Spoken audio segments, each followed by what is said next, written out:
Hi, this is Thundi from Booredatwork.com, and today we're doing our review of the HTC EVO Shift. As you can see, the Shift is an EVO with a slide-out keyboard, small actually, but let's go ahead and do a quick hardware tour of the device and see how it is. First thing of note is the slide-out keyboard.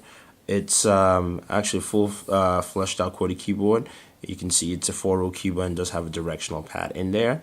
Of course, you do have your function buttons, and the keys are slightly raised from the board itself, but it functions well. But we'll get back to that in a second. Closing this out. On the front of the device, we do have 4 touch-sensitive buttons for home, menu, back, and your search. On the right of the device, there's nothing. On the very top, you do have your power button as well as your 3.5mm jack. On the side, you have your volume toggles here on the left, as well as the micro USB port. SD card goes behind the battery, as well as SIM. And again, you do have your camera with flash. I believe it's 5 megapixels, and of course your speakers. So yeah, let's jump right in. So what's different, and why the EVO Shift? Well, the EVO is widely successful Android mobile phone or smartphone from HTC on the Sprint network, and there was no keyboard. And of course people like me who like keyboards were like, "All right, where the hell is a keyboard?" So HTC made an EVO Shift with a keyboard. Now for Sprint, there are 2 things that noticeably different from this device. Actually 3 things if you want. 1, there's a keyboard.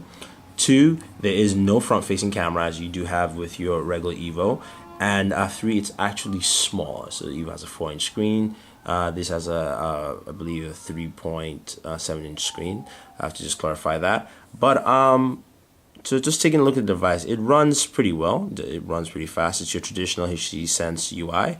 If you go into the menu here and see what version of Android, this is running Android 2.2, I believe.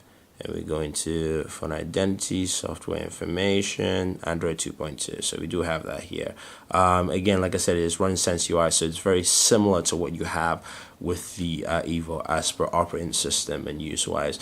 So what makes this different? First of all, it's the size. It's actually small. I actually do like the size of the device. Fits very well. If I do a quick comparison, not to do a comparison, but just on size, it is actually similar to the G2. You can see it there. It actually matches both in length and also relative height. It's slightly larger, higher, but not larger. Overall, it's about, even though the battery looks a little bigger, but it's still it's pretty good.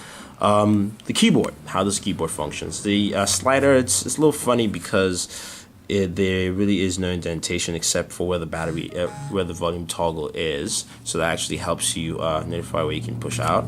The keyboard itself actually works very well. Again, HTC makes some very good keyboards, so I'm not surprised about that. It's easy to navigate buttons and do searches and just type stuff, which is pretty good. I love the keyboard. Actually, it was pretty good. In comparison to other keyboards out there, this is one of the better keyboards you find on the device.